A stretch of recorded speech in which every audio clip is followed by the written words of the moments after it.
like that. Welcome to the show, everyone.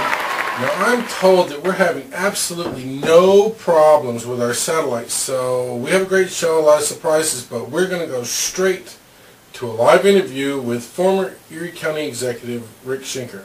Rick, thank you so much for being on the show. I guess the first question I ask anyone who's been in politics is, what compelled you to run? I mean, this is not a pretty business. It can be pretty rough and tumble.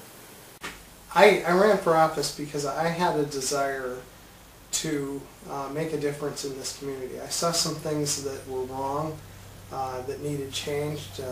My focus was on the economic development system, and so I looked at that. I didn't see any movement by the political leaders to change that, to make it so that the economic development system was delivering real jobs to people in Erie, which we desperately needed.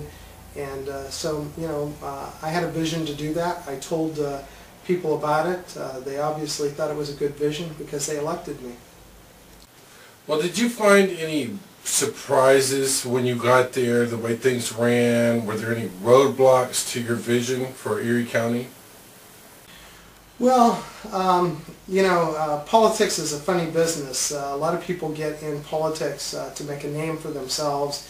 They get in politics to be somebody, and I expected that out of the politicians. And so, having to work with other politicians to try and get things done was a real strain. But it was just part of the job, and if you're going to be a leader, you have to deal with those things. I think the thing that I wasn't prepared for was how people within the community that were leaders wanted to take some of the things that were being done to help the whole community and either stifle it or advance it to their own causes rather than help the entire community. That was kind of bothersome for me. One of the reasons why I thought, okay, I've created the opportunities that I need to create. If the community wants them to keep going forward, then they can keep going forward, but it's time for me to move on in my life.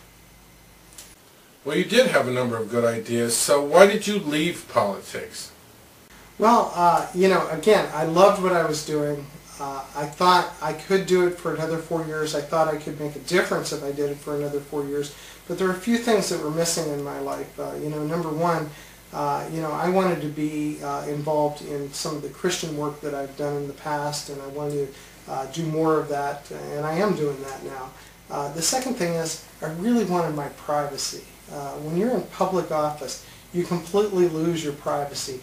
Now, most people that run for office kind of like that. They love being known by everybody, but in actuality, it's a real strain on the family.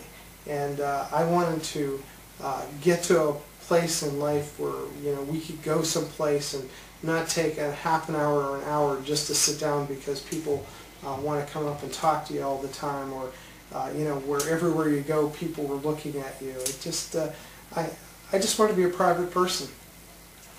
I can't say I blame you. Well, let me ask you this. What advice would you give anyone who's interested in public office or aspiring to public service? Well, if somebody's aspiring to public office, the first thing I want to say, and it's trying to be funny a little bit, is like, don't do it. But, what I ask them to do, really, and I ask other people to do this when they're looking at candidates, evaluate why you really want to do this. Do you have a vision for something that can really change, or are you doing this because you want to be somebody?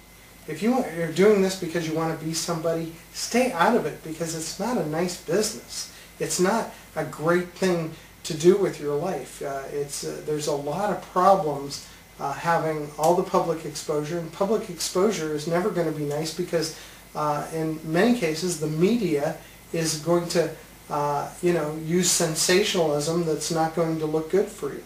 But if you really have a vision for doing something that makes a difference, and you can articulate that vision, you need to get out there and do it. Whether you win or not, people need to hear the vision. The other politicians running against you need to hear the vision and try and implement something good for the community. Dude, you're awesome. I appreciate your candor for our audience, and I hear you loud and clear. Share the vision.